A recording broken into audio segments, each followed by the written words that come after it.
Hey, this is Brian again, and I'd like to ask you to do a favor. We can't do this work without people like you, so if you can, please like, share, subscribe, tell your friends about Bring Back the Porch. Recycling batteries is so key. And I'm not just talking about lithium-ion batteries, AA's, AAA's, C batteries. All of the batteries need to be recycled. So I did a PSA with fire department in collaboration with our city partners and Municipal Works and the landfill division. They are consistently seeing fires in their garbage trucks because once that compact, because in the back of the garbage truck, it's compacting the traffic so it can fit more garbage in there, right? And if it compacts and the two sides of the battery mesh, that can start a fire. So we have seen multitude of fires in the back of garbage trucks, which becomes dangerous for the workers, becomes dangerous for the landfill, and is dangerous for the environment. So we don't want to see any major fires, and they consistently see fires. So it's important that all batteries get recycled. This episode of Bring Back the Porch brought to you by Medicine Hat Monumental, crafting quality memorials of distinction since 1970. Well, if you Google the word lithium battery fires, you'll get a long list of news stories where people have had problems with lithium batteries catching fire. In the last week, I think in Calgary, they had 4 in one day. One is too many. Wow. So we're here today to try to prevent any of this from happening in Medicine Hat with Kelli Ireland, Fire and Life Safety Educator with the Medicine Hat Fire Emergency Service. Welcome again for your encore performance. Thank you so much, Brian, for having and inviting me back to the show. Yeah. Lithium batteries. Now, we talked about these when you were here last fall, but they continue to be a problem. They continue to be a problem. Why? Lithium-ion batteries, first of all, pretty much anything that is rechargeable. That's how you know you have something with a lithium-ion battery. So that's anything from phones, tablets, cell phones, e-scooters, all sorts of devices are powered by these lithium-ion batteries, right? They're fast, they're convenient, they're cheap, and they charge our devices. So we need to be careful with these, though, because they're just unpredictable. The battery itself can very easily overheat. And what happens is because it's self-contained in this nice little battery pack, those cells can self-heat. They transfer the heat to the next little cell in that box, and it basically creates heat faster than it can dissipate the heat. And therefore, essentially, it's almost like a mini bomb. And boom. And boom. Yeah. And they're in a plastic housing, yes, which in itself is very flammable. Absolutely. Yeah. And they can give off toxic gases, which is another key thing that we're dealing with and we see a lot. And that can be very deadly. It can be deadly to the person and and it can really damage the environment as well. So if someone has lithium batteries and they want to charge them, what should they not do? So there's a few things to note. There's a long list. There's a long list, unfortunately, but I'll give you some of the key ones. And particularly when it comes to, Calgary's not the only one experiencing these lithium-ion battery fires. We too here in Medicine Hat are, and we're seeing an increase in those fires. A couple of weeks ago, we had 2 in 1 week. Not 4 in 1 day, but 2 in 1 week is pretty significant for a community our size. One involved a Bluetooth speaker. Really? Yes. And we've seen a lawnmower. We've seen a scooter. We've seen vape pens. We've seen a cell phone. We've seen all sorts of devices run away and become very dangerous. And so some of the things we really need to be cautious about in our own homes and ways we can prevent these fires from happening or overheating our battery is making sure we're charging with the right cord. This is the biggest thing we see. The cord that comes with the device is the cord that should be used to charge the device. Buying off the shelf in stores that maybe I dare I say a gas station or a dollar store, right? They're cheap, they're convenient, they're 15 feet long. And so there's a lot of reasons why people buy them. I get it. But what happens is those chargers have not been certified, have not gone through the proper channels to be certified by the companies that stamp their approval on many of our electronic devices. And what we've seen is that there's over 300, for example, over 300 Apple chargers on the market. 300. 300. 3 of them have been certified. How do we tell the difference? And so quickly I'll go over. So what happens is if you're using the wrong charger, sure, it fits. Okay, look at this fits. I'll use it to charge my scooter. We saw this with a scooter, actually. They used a charger that they had at home. It fit, and it sent the wrong amount of voltage to that battery. So speaking a very different language than the battery that came with the scooter. And so what happened is it exploded and started a fire in the entrance of this home. Yeah, and so we should be looking for certified chargers. There's a little symbol that we can look for. The same way if we had any sort of dietary restriction on the foods we eat, now we should be looking for a certified device. Just the same way a hockey helmet is CSA approved.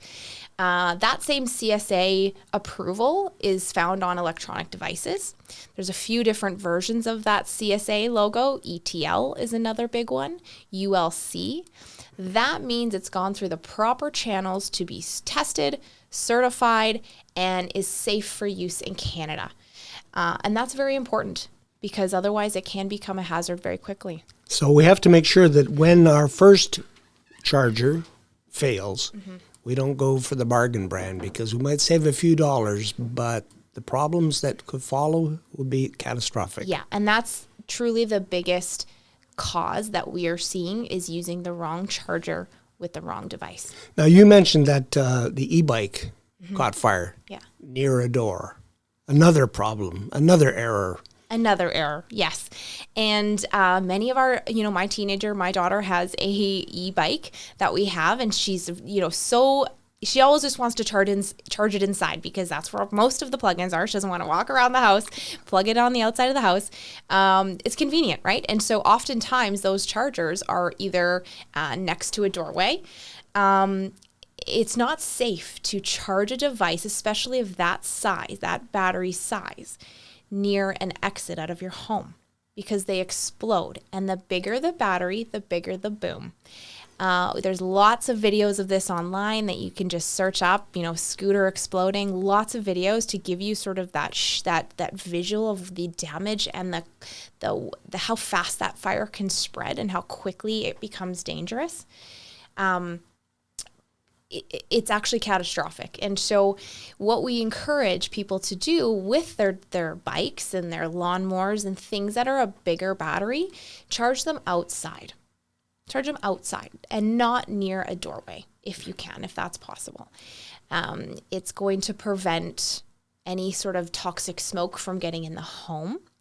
Smoke is typically what kills people in home fires, especially off a battery. You're getting all sorts of different gases coming off of that battery. It can be very dangerous. And so if it's at least outside, it can ventilate properly. There's less chance of it spreading quickly if it's sort of off on its own. And it's just a much safer option for us. How about the time you leave a device on a charger? Yeah. So if you're using the charger that comes with the device, typically that charger will know and send a signal to the battery. I'm sure you've seen the little notification on your phone that says battery's fully charged, stop charging. And that's another benefit of using that charging cord because it knows. It's essentially that battery's brother or sister. They know each other and they know when to stop charging. Whereas those off the market sort of cords don't. They'll just keep charging that battery consistently, right? And so it's important that if we are using an off the market charger, because we have, lots of people do, that once that battery is 100% charged, you're removing it. You're taking it off that charger so it doesn't keep charging the battery and potentially overheat the device. You mentioned you also had a problem with a lawnmower. I have one of those battery-powered lawnmowers. Yeah. And I am guilty of leaving it on the charger because I thought, I know where to find it. Yeah, absolutely. So I think it would be false of me to say I haven't done the same things. It's very easy to get busy, forget about the devices charging. It's just important that if you can, remember, set a timer. Maybe that's unrealistic, but if you can, set a timer. Check on it frequently. Don't leave it overnight is another big one. Unplug them before, we're all going to, at some point, overcharge our device. It's just going to happen. But if you can get in a habit of maybe checking at night, okay, everything's unplugged. That would be a good sort of start to make sure that, our devices are not overheating.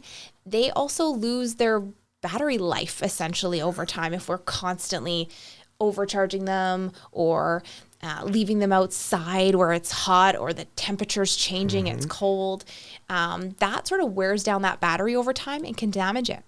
And damage is what causes thermal runaway. Thermal runaway is when one of the cells within the battery gets damaged and self-heats. And then essentially transfers that heat, almost like the domino effect. Yeah. And then goes kaboom. I saw a news story in Detroit where a fellow was charging his battery for his lawnmower, and he had all his other electronic tool, like his drill, and all these batteries were right next to it, and it set off a cascade. Those weren't even on the charger. Right. But once they got hot, and his whole garage went up. Yeah. Absolutely. So the surface we put them on is another important consideration. Absolutely. So we had a fire. You might remember me last time talking about this specific fire. We had a lady sleep with her vape pen cell phone underneath her pillow, and it exploded throughout the night, and she woke up when her hair was on fire. It's so important that we are leaving our devices out on a hard, flat surface, such as this table, the bedside table beside us. That way they are not smothered and sort of overheating just simply because of our sheets and our body heat, right, and our pillows, because they can't dissipate that heat if they do overheat and find themselves in thermal runaway. If it's caught under a pillow or caught between the sheets. I am consistently reminding my teenage daughter to put her phone at the end of the night beside her on a flat surface so that it can release the heat. Yeah. Oh, Mom, come on. She hates having a fire in Life Safety Educator as a mom, I'm sure. Well, if it saves her life, she'll be very thankful for that. Yes. I hope we never find ourselves in that circumstance. I don't want anybody to find themselves in that circumstance. That's my job, is to educate people, empower people so that this knowledge becomes second nature and we can just take care of our families in another way and just be more aware of the dangers that the world sees. Yeah. The things that we don't know. Right? The more information we have, the better off we are. All right, my lithium battery has run its course. It is out of power. Now what do I do with it? Recycling batteries is so key. And I'm not just talking about lithium-ion batteries, AA's, AAA's, C batteries. All of the batteries need to be recyced. So I did a PSA with the fire department in collaboration with our city partners and Municipal Works and the landfill division.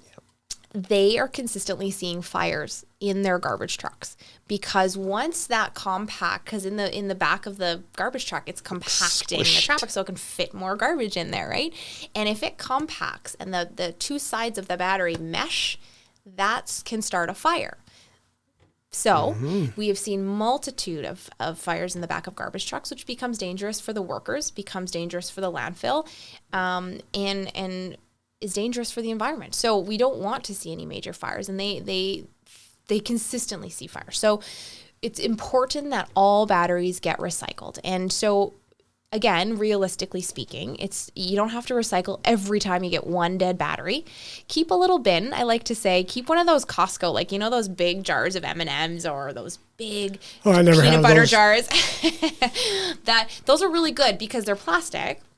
Plastic is important, so never put your batteries in a metal container because the sparks can actually create. Same with glass. Glass can expand and explode. Plastic is a good option. So if you have a big peanut butter jar, put the batteries in that, put on the lid, because again, if we can take away that oxygen from getting to those batteries, we're less likely to spread the fire. put on that lid, and then once that bin gets full, there is a website called recycleyourbatteries.ca. You can type in the postal code of your home, and they'll give you the closest place where you can take and recycle your batteries. Now, I recycle my batteries at the Northlands Co-op because they have a place there. Yes. But they want them in a separate bag. Yeah. That's how they do them. But I often wonder, I throw in the bag, but if they still come in contact with each other, it can still and now start it's a paper bag. Mm-hmm. Yeah. So what should I do to prevent that from happening? So another tip that you can do if you want to save yourself is to actually wrap the battery in an electrical tape, a non-conductive tape. And that just wrap the ends quickly. Again, put it in your bin. That will stop the ends from touching. Okay. And potentially causing a fire. And for all batteries, if they're nickel cadmium or whatever alkaline. Yes, we had a fire, and I can't remember if I talked about this last time on the show, but we had a fire with a lady who was recycling her batteries, doing the right thing, but unfortunately she didn't have a lid on the container. And she just kind of tossed them all in, which is fine. But what happened was that battery storage was stored in the garage underneath some shelving. Oh. The shelving had some drapery on it. The C battery out of a remote control, it touched ends with another battery, it sparked, that spark reached that drape, and $320,000 of damage later to that home. So it's no joke, right? It can happen. Yeah. All right, so we have a fire in our home. Reach for the extinguisher. Mm-hmm. Except, is it charged? I don't know how to use it. I have one in my kitchen. One of the things that's huge with these fire extinguishers, they're cheap. You can buy them at Home Depot, Rona, Walmart, really any sort of major retailer for $35. And all you need is an ABC charger. That kind of tells you the different types of fires it will put out. And those are the types of fires that will most likely happen in a home. So that is all you need. $35 and you have an extinguisher. That extinguisher likely gets put up on a shelf and hopefully never used. And 5 years later, you look at it and go, I wonder if this thing works. Yeah. Couple indicators. One, if it's in the green, so there's a little dial on there that indicates it's still working, that's great. And it still might be in the green. But one of the things and the tricks you can do to keep that extinguisher active and live for long, like I'm talking far past its life, is shake it. Oh. Within that device is a powder, like an extinguishing agent, that over time will kind of slowly sink to the bottom and settle. Even if it's in the green and you haven't touched it for 5 years, and if you haven't shook it, it's probably a giant brick or rock at the bottom of that extinguisher and won't work. And that's not the time to find out. Yeah, and you do not want to find out that it doesn't work if there's a fire, right? So, there's no number of times like checking your smoke alarm. We have to check our smoke alarms every month. There's no number of shaking times for that extinguisher, but if you think of it, shake it. Give it a really hard shake. You're not going to explode the device. It's going to actually keep that agent activated in there and, again, outlive its lifespan. You just said check your smoke alarm monthly. Yes. I always thought you did it twice a year when we changed the time. No. But even that is changing now. Even that has changed. The reason we continue to push the importance of working smoke alarms, here's an alarming fact. Back in the 70s, exactly, pun intended. No pun intended. We used to, back in the day, when we had legacy, is what we call legacy furniture. So the old floral couches that our grandmas and grandpas had, our parents had, if those caught fire, they were made of 100% cotton, real wood. Those would burn over a long period of time. And the smoke that would come off of those furniture items was white, clear, the same stuff you'd see in a campfire, right? Today, a lot of our materials are built with plastic glues that are keeping our nice tables together, right? They've got all these fancy designs in the table, but with that, likely a lot of those chips and those pieces of wood are kept together with glues and different types of materials, synthetic materials. All of that material has plastic. The base of plastic, essentially, is fuel. It's fuel. And it's fuel for the fire, which means we have far less time to get out of our homes because that product is burning that much quicker. So back in the day, we had 17 minutes essentially to escape our home once our smoke alarm went off. Today, we have less than 3. 3 minutes. Less than 3 minutes. That's not long. No. And that smoke that's coming off of those plastic synthetic products is black. And it's acrid. And that's toxic. Only 2 breaths of that smoke and you will find yourself unconscious in most cases. Yeah. So fire breaks out 3 minutes. You have less than 3 minutes.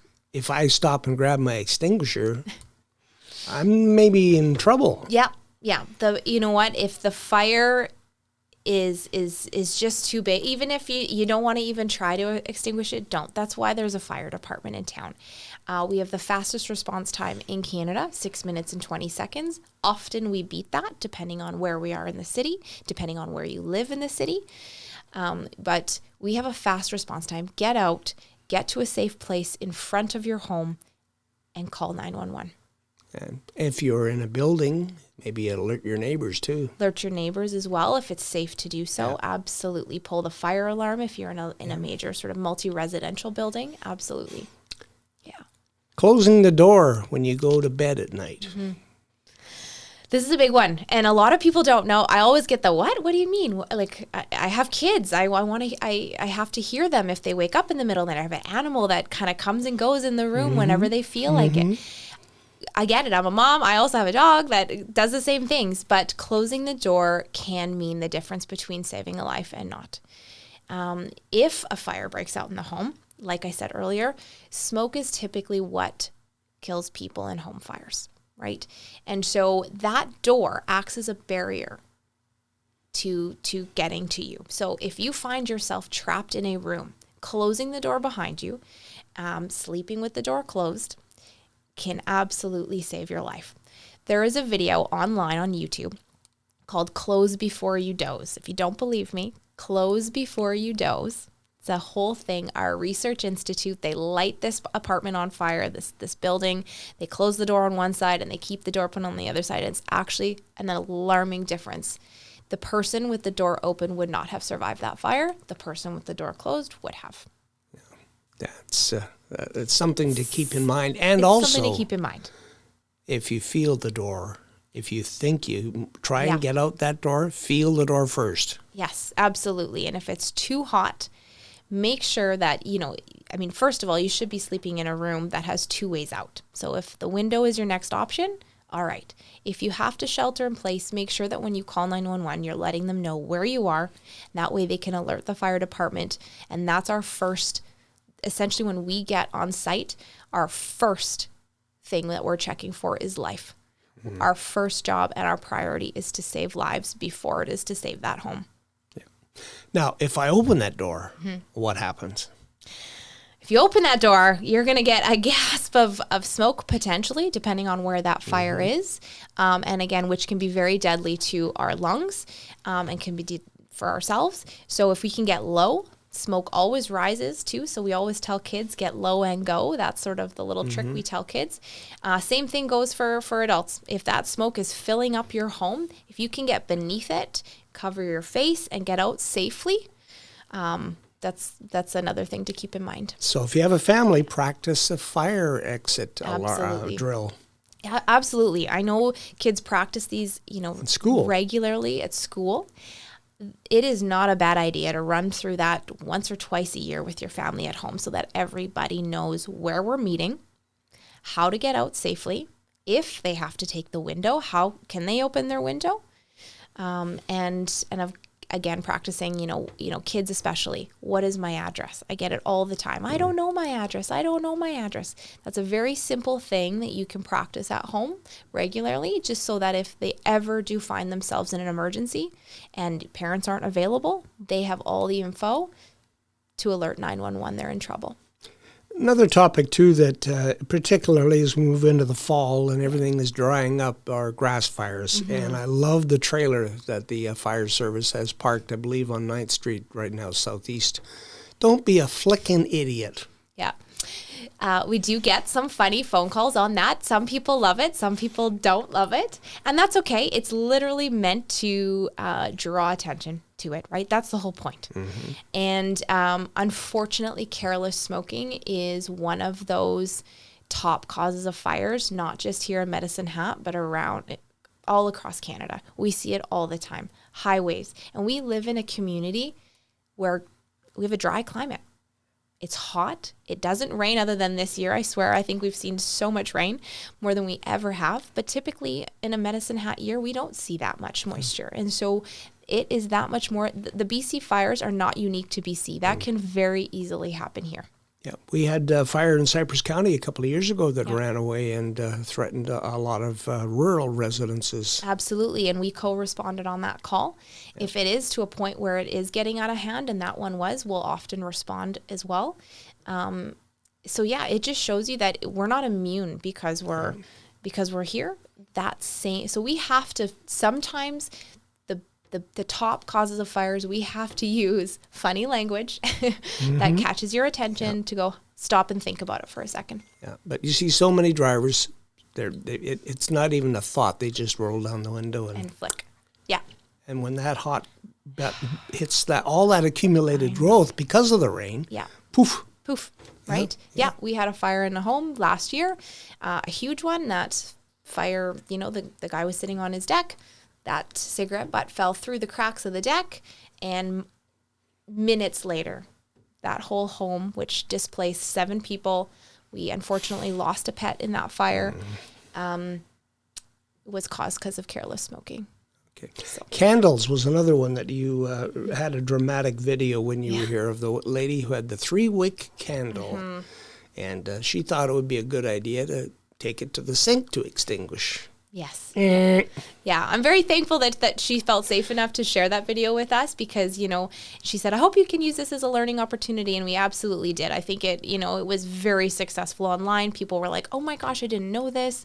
It's one of those things that you don't think about, right? I mean, I love going to Bath and Body Works or in the mall and buying my 3-wick candles. And I mean, it makes your house smell beautiful. I get it. 3-wick candles are really only meant to burn for about an hour. That's a huge aha moment for people because the more that candle burns down, the more wax and more fuel. All of the scents that are put into our candles are all fuel, right?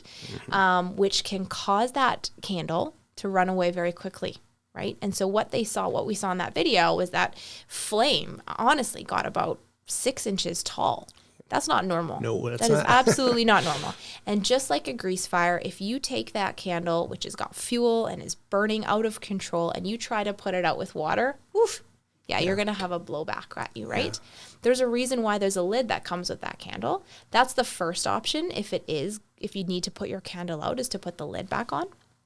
Second, if it is too big and it's out of control, use a pot lid, use a cookie sheet, something that's bigger than that candle. Again, smother it, take away its oxygen. Yeah, and if you happen to catch fire, stop, drop, and roll. And I remember that ever since a little kid. Absolutely, and cover your face. It's not part of the normal, regular thing, but it is something that we teach kids is to cover their face while they're rolling around as well. Yeah. Anything else you wanted to touch on before we conclude our visit? I think another thing that I would like to touch on that the fire department does free home safety inspections. And so it's something I want to push. If you have any questions, you can always call us, email us. But if you'd like us to come check out your home, just to make sure that you're sort of up to par, following proper fire safety hazards around the home, check your smoke alarms, your carbon monoxide alarms. If you'd like us to do any of that, we'd be happy to come out. It's totally free. It's not something, that we charge for. We want to make sure you feel safe in your home. And if you have kids that you want to practice a home safety escape plan, we'll work with you as well to make sure that everyone in the home feels safe in their home and getting out in case of an emergency. So give us a call, send us an email. We'd be happy to set something up. Phone number? 403-529-8282. Okay, and the email? fireprevention@medicinehat.ca. Kelli Ireland, thanks again for the visit. Thank you so much for having me.